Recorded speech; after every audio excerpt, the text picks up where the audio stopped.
Grace Mbisi la sexy a Betty featuring na Dondi. Mais featuring oyo bango ba Betty eza ya miziki te, mais ezali ya Lox na makambo mosusu. En tout cas, Grace Mbisi na minute oyo Karine Mokonzi ne pokoyo atiki ye vraiment musika na niveau moko incomparable. Bien sûr, tina mokula lelo Grace Mbisi aza considéré comme la seule oyo azali adversaire ya Karine Mokonzi la baronne. Mama YouTube, icône ya YouTube. Yango wana nazali kolobake Grace Mbisi azali nde na problème makasi pona koleka Karine Mokonzi. Mbote ba papa ba mama bandeko, mbote ba rando na ba randonnette, mbote batoyo balingaka rando na ba oyo balingaka rando te, mbote ba jeune garçon na ba jeune fille, mbote bana mike na ba bébé, mbote ba Sainte Anoirite, Sainte Thérèse, Sainte Ingrid Kabongo. Bandeko nakanisa bozali kolanda clip ya Karine Mokonzi ndenge ezali kitoko, bozali kolanda single basali ndenge ezakaka komata, bien sûr malembe mais ezali komata. Alors ndeko na biso Grace Mbisi oyo aza considéré comme adversaire ya poto ya Karine Mokonzi, voire même adversaire ya Karine Mokonzi numéro 1 ya adversaire. Alors ye tango Karine Mokonzi abwaki eloko yo esali bato vertige na kanisa nazoloba pona koloba te, bomoni bino moko na bakapache bazwe neti maladi ya mutu bakomi koyekola koyemba pe koloba bilobela. Bolandi babiloko ndenge na ndenge esalami, me kaka ya mabete esalami pe ya malamu, elamusi bato ebimisi bato mosusu bakomi kosala makambo ya kitoko. Alors Grace Mbisi ye na Dondi babimi bango pe. Dondi azali ex ya Karine Mokonzi to ex séjour ya Karine Mokonzi, ou bien ex nini na yebite wana nde Karine Mokonzi yende mutu akocha soki ex nini. Alors ba Betty featuring na Grace Mbisi bakoti na salon, ye akenda kosala Lox. En tout cas Dondi pona Lox wana moyena félicité ezate po ebimi mabe. Mbala liboso na monike eloko ebebisi Dondi, mais eza likambo ya Lox te. Orien babeta featuring ya Lox na Grace Mbisi pe ya photo wana, atoka ebongaki babeta featuring ya Nzembo. Pamba te Karine Mokonzi niveau azali ezali musika. Bomonango masekite, bomonango te eza facile po Grace Mbisi akoma na niveau wana. Parce que Grace Mbisi na kala tangu atikaki Karine Mokonzi na se ye azalaki musika likolo, ba site ezalaki muke, ba chaîne ya YouTube ezalaki muke, ba chroniqueur na ba chroniqueuse ya kitoko pe ya somo ya mayele bazalaki te, bazalaki mukie. Ba chroniqueuse ya télévision na ba chroniqueur na ba journaliste bazalaki kaka na télévision. Mais lelo yo na kanisa na yebi binomoko pe boyebi ndenge net ezakotonda na batu oyo bayebi musala na ndenge ya kosakana te. Etondi na batu ya mayele oyo basepelisaka batu pe basalaka musala kitoko. Etondi pe na bazoba neti biso ponga moko nazali na groupe ya bazoba pona buka biki, totondi pe toyebi kosepelisa ya biso tribu communauté ya bazoba. Alors Grace Mbisi ndenga zawana azali vraiment na likambo ya munene pona koleka Karine Mokonzi.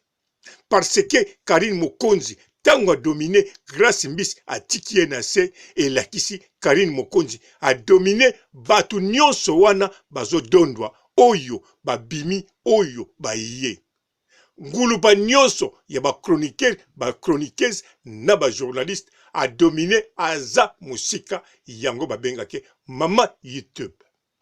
Alors, grâce mbisi na moment oyo azali, voire même na site nae azali incapable ya kobeta ba vieux ebele. Karine Mokonzi asalaka muke mais aza na capacité ya kobeta ebele ke grâce mbisi. Alors, Karine Mokonzi yemoko déjà na Facebook ne aza na avantage.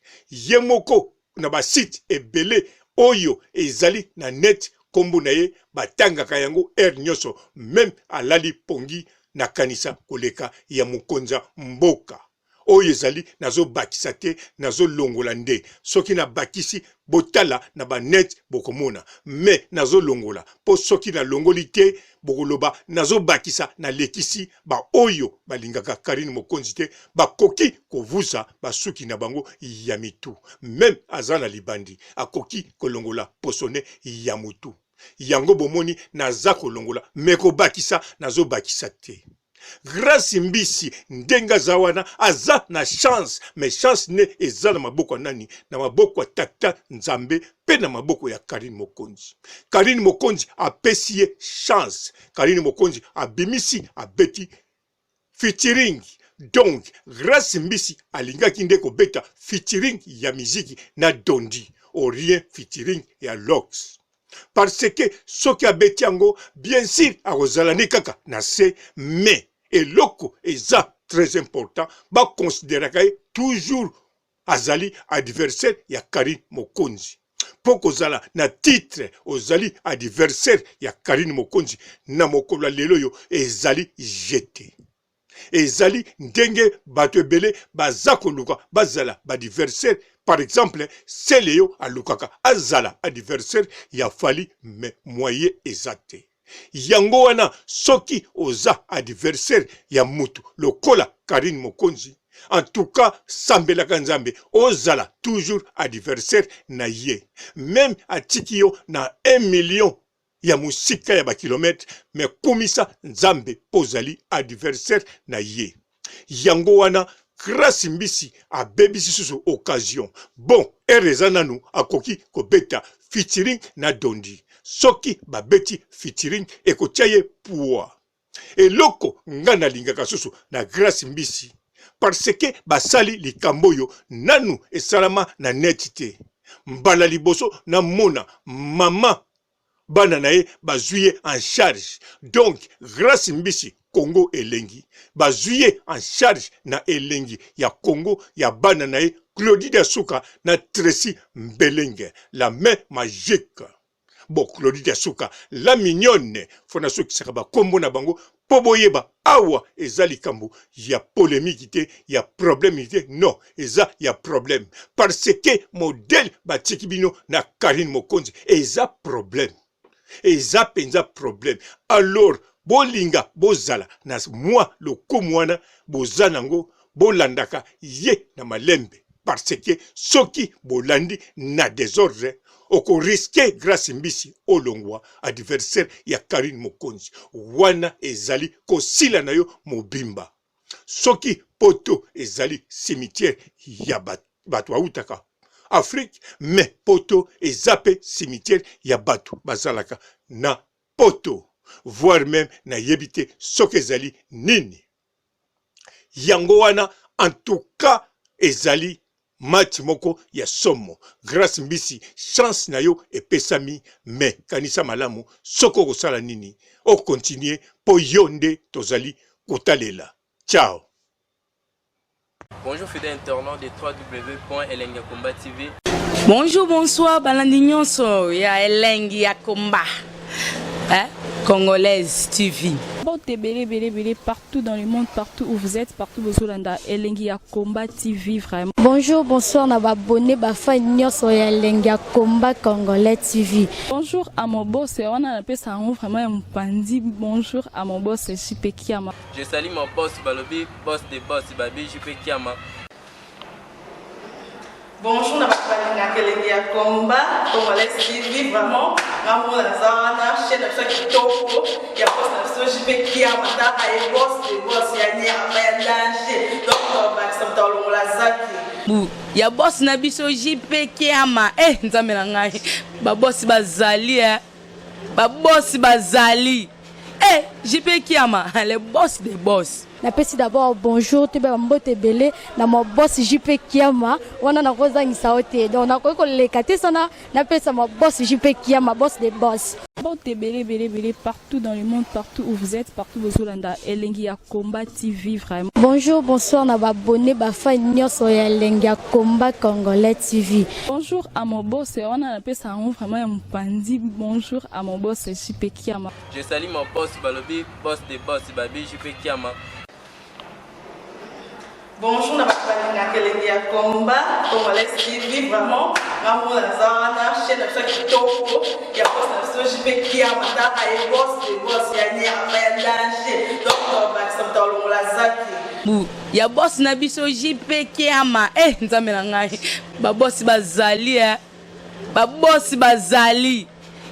JP Kiama, le boss des boss. Napesi d'abord bonjour, tu peux m'bote belé, na mon boss JP Kiama, on a rosa ni saote. Donc on a quoi les catés sana, napesi mon boss JP Kiama, boss des boss.